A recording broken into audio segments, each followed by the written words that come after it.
사설 구급차 기사를 한 달 동안 했었습니다.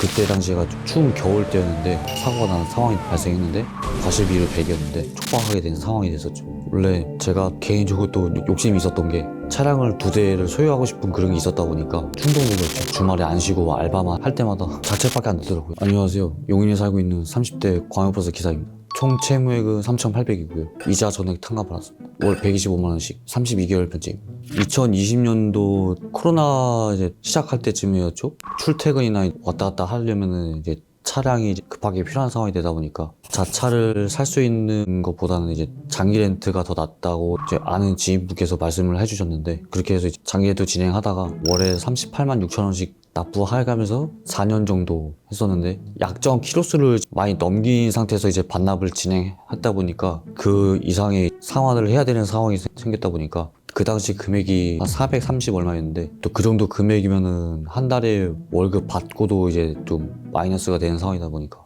차량 이제 반납하기 직전에 이제 코로나가 터지는 바람에 직장에서 권고 사직을 당했습니다. 다른 회사도 알아보면서 대출도 알아봤는데 그 당시에는 이제 대출이 안 되는 또 상황이었고, 대부업도 했을 때 300에서 400 정도. 그때 당시에도 금리만 19.1%에서 2%였고요. 제가 그 당시에 그래서 할 수 있는 일이 그래도 어떤 게 있을까 생각하면서 고속도로 휴게소에서 주차장 이제 관리 요원 같은 것도 알바도 했었고, 거기서도 상황이 안 돼서 다른 데로 이제 알아봤는데, 전기 자동차 배터리를 이제 생산하는 공장이었는데, 제가 대형 버스를 운전할 수 있는 그 면허가 있었는데 통급 버스를 이제 운행하면서 이제 6개월 정도 다녔다가 회사 측에서 무사고에 경력이 더 좋은 사람을 채용해버리는 바람에 운전을 좋아하다 보니까 사설 구급차 기사를 한 달 동안 했었습니다. 그때 당시가 좀 추운 겨울 때였는데 운행을 했다가 부득이하게 사고가 나는 상황이 발생했는데 과실비율 100이었는데 한 달 동안 일했던 월급을 이제 차량 수리비에 사용을 하게 되면서 촉박하게 된 상황이 됐었죠.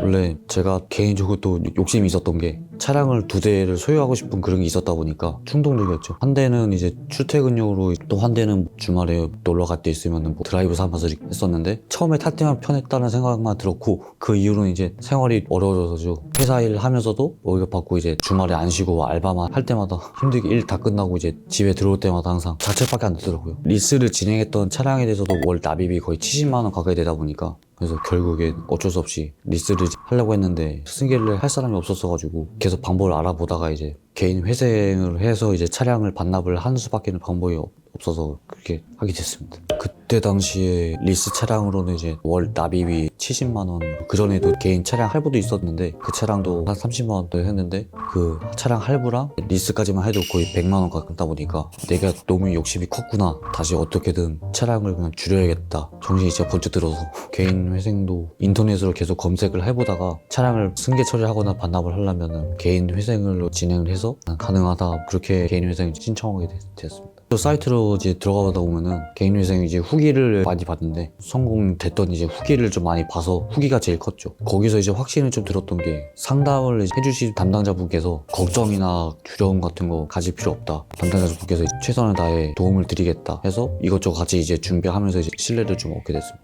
집회 참석하고 이제 그 이후에 이제 회생 결정이 났을 때, 그때에서야 마음에 좀 안심이 들었습니다. 회생 결정이 나면서 이자가 전액 탕감이 되고 월에 얼마씩만 이제 납부하면은 된다 해가지고, 이거 정도만 되면은 어느 정도 생활에 문제가 없을 것 같다, 이제 안심이 들어서 그렇게 됐습니다. 이 영상을 보시는 분들께 말씀드리고 싶은 거는, 개인적으로 욕심 부렸다가 나중에 상황만 더 악화되기 때문에 현재 상황에 맞게 생활하시는 게 맞다고 봅니다. 너무 욕심 부려서 불필요한 지출이 나가서 이제 생활에 힘들게 되면 나중에 어떤 결과가 초래될지 모르기 때문에, 그 결과를 이제 방지하기 위해서는 지금부터라도 다시 이제 생각하시는 게 좋을 것 같습니다. 좀 있으면은 이제 25년이 지나가고 26년이 병 5년이라고 하더라고요. 붉은 말의 해라고 하는데, 내년 이제 새해가 밝는 만큼 빨리빨리 뛸 수 있게끔 했으면 좋겠습니다. 감사합니다.